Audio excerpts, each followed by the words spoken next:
भक्तों, ओम नमः शिवाय। श्री शिवाय नमस्तुभ्यम। जय श्री महाकाल। जी हाँ भक्तों, क्या आपके भी घर में कोई ऐसा व्यक्ति है जिसका विवाह नहीं हो रहा? आप उसके विवाह के लिए बहुत ज़्यादा परेशान है कि आखिरकार इस व्यक्ति का जो विवाह है वो हो क्यों नहीं रहा। आपने बहुत ज़्यादा प्रयास कर लिया उसके विवाह को लेके, लेकिन उसका विवाह होने का नाम ही नहीं ले रहा। आपने उसके लिए क्या कुछ नहीं किया। आपने मतलब बहुत ज़्यादा पंडितों को दिखा लिया, बहुत ज़्यादा कुंडली मिलवा ली, लेकिन फिर भी कोई ना कोई समस्या आ रही है और उसके विवाह में अड़चन आ रही है।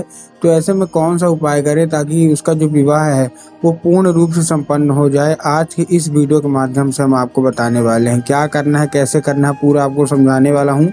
तो बस उपाय ध्यान से सुनिएगा, अच्छे से उपाय करिएगा। अगर आपने आज का ये उपाय ध्यान से सुन के और अच्छे से कर लिया तो 100% है कि आपके घर का जो भी व्यक्ति है जिसका विवाह नहीं हो रहा, अवश्य रूप से उसका विवाह होगा ही होगा। देखिए, पूज्य गुरुदेव कहते हैं कि अगर देखिए कोई ना कोई अड़चन आ जाती है, बहुत सारे लोगों के जीवन में ऐसा होगा कि उनकी जो उम्र है वो गुजरती जा रही है, शादी की विवाह की उम्र है वो गुजरती जा रही है और शादी होते होते रह जा रही है। मतलब कोई ना कोई अड़चन अंत वक्त में आ जाती है, ऐन वक्त में आ जाती है। सब कुछ सही चल रहा होता है लेकिन ऐन वक्त में कोई ना कोई दिक्कत समस्या आ जाती है जिसके कारण विवाह में अड़चन आ जाती है। ये भी आपके साथ हो सकता है।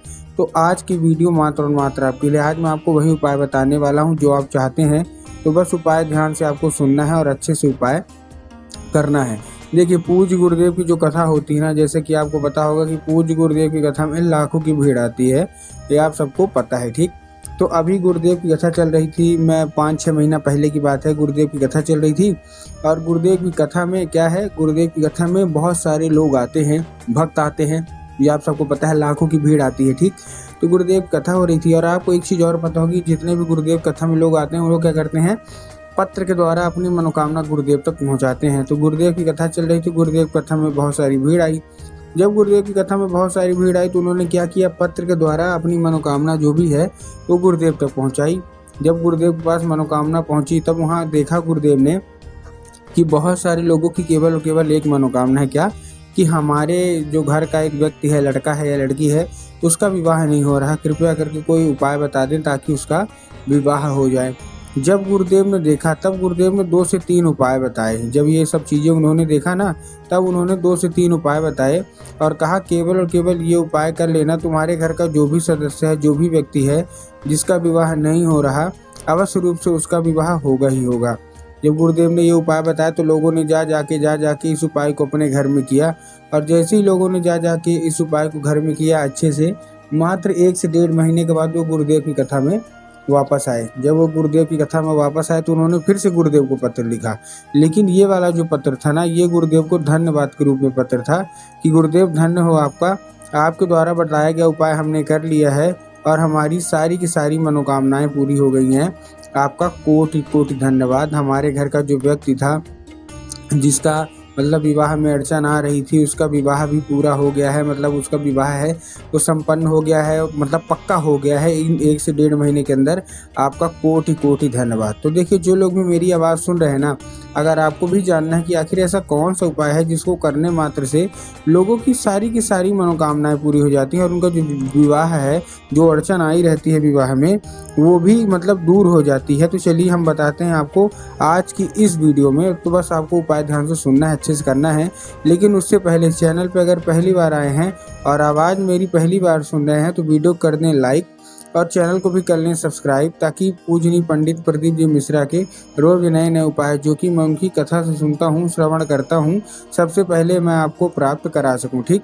तो देखिए, जो हमारा सबसे पहला उपाय है, इसमें आपको करना क्या है, काली मिर्च और एक धतूरे का उपाय है। क्या क्या उपाय है, काली मिर्च का उपाय है और धतूरे का उपाय है।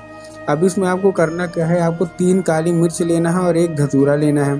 काली मिर्च आपने ले लिया, धतूरा आपने ले लिया। अब देखिए, काली मिर्च और काली तिल में बहुत सारे लोग कंफ्यूज होते हैं कि काली मिर्च लेना है कि काली तिल लेना है। तो गुरुदेव ने साफ साफ बताया कि आपको क्या लेना है, आपको काली मिर्च लेना है, साथ साथ आपको एक धतूरा लेना है। जिनका विवाह नहीं हुआ है ये उपाय उन्हीं को करना है, ठीक। ले लिया, लेने के बाद आपको पहुंच जाना है सीधा सीधा शिव मंदिर। अब देखिए, जैसे ही आप शिव मंदिर पहुंचेंगे, शिव मंदिर पहुंचने के बाद आपको करना क्या है, जैसे आप शिव मंदिर पहुंचे, शिव मंदिर पहुंचने के बाद आपको क्या करना है, दक्षिण दिशा में खड़े हो जाना है और उत्तर की ओर चेहरा कर लेना है, ठीक। अब देखिए, दक्षिण और उत्तर में भी बहुत सारे लोग कंफ्यूज होते हैं कि आखिर दक्षिण क्या है, उत्तर क्या है, हमको थोड़ा साफ साफ बताइए। तब गुरुदेव ने साफ साफ बताया है कि आप जिस भी शिव मंदिर जा रहे हैं ना, उस शिव मंदिर का जिधर साइड जलाधारी होगा आपको अपना चेहरा उधर साइड करके खड़े हो जाना है। ठीक, आप खड़े हो गए। खड़े होने के बाद आपको क्या करना है, एक काम करना है, आपको श्रम्भेश्वर महादेव का नाम लेके, कौन सा, महादेव का बहुत ही सुंदर सा नाम है श्रम्भेश्वर महादेव। तो बस आपको श्रम्भेश्वर महादेव का नाम लेके उन्हीं का स्मरण करके आपको चुपचाप क्या कर देना है, अर्पित कर देना है बस। पूज्य गुरुदेव कहते हैं कि श्रम्भेश्वर महादेव का ये उपाय जो भी करता है ना, उसकी जो मनोकामना है बस रूप से पूरी होती ही होती है, और जो वो चाहता है वो भी होता ही होता है। ठीक, तो पहला हमारा ये उपाय था। अब हम चलते हैं अपने दूसरे उपाय की ओर। दूसरे उपाय में 11 लाल फूल से आपको ये उपाय करना है। अब 11 लाल फूल से उपाय आपको देखिए करना कैसे है।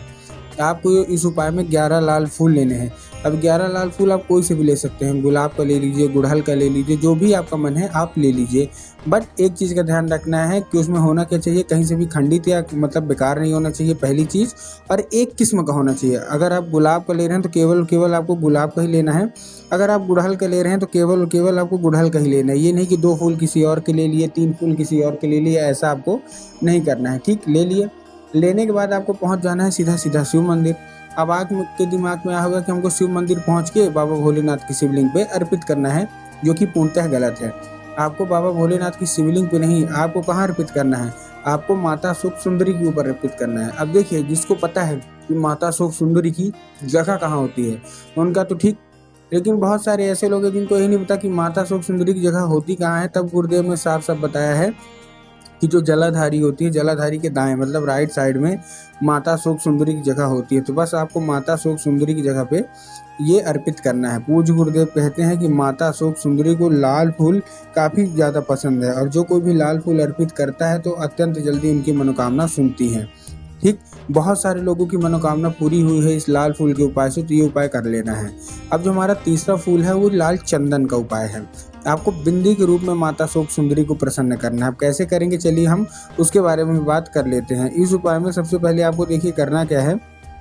इस उपाय में आपको सबसे पहले लाल चंदन लेना है, और लाल चंदन लेके पहुंच जाना है सीधा सीधा शिव मंदिर। अब जैसे आप लाल चंदन लेके शिव मंदिर पहुंचेंगे, शिव मंदिर पहुंचने के बाद आपको करना क्या है, जैसे आप शिव मंदिर पहुंचे आपको माता शोक सुंदरी की जगह पे अपने दाहिने हाथ से कोई भी मतलब एक उंगली से आपको 5 बार टीका लगाना है, बिंदी के रूप में जैसे लगता है ना, तो बिंदी के रूप में आपको टीका लगाना है। कहाँ, माता शोक सुंदरी की जगह पे। अब जैसे आपने माता शोक सुंदरी की जगह पे अपना मतलब टीका लगाया, बिंदी के रूप में लगा दिया, तो आपको करना क्या है, जैसे आपने लगाया ना, अपनी मनोकामना जो भी होगी मांग लेना है, और उसके बाद हाथ नहीं धोना है, आपके घर आना है और जहां आप सोते हैं उस वाली दीवार में आपको लगा देना है। पूज्य गुरुदेव कहते हैं कि उस चंदन के जरिए स्वयं माता अशोक सुंदरी आपके घर में प्रवेश करती हैं और आपको मन चाहा वर मन चाहा वधु देती हैं, और आप जिससे शादी करना चाहते हैं उससे शादी भी करवाती हैं।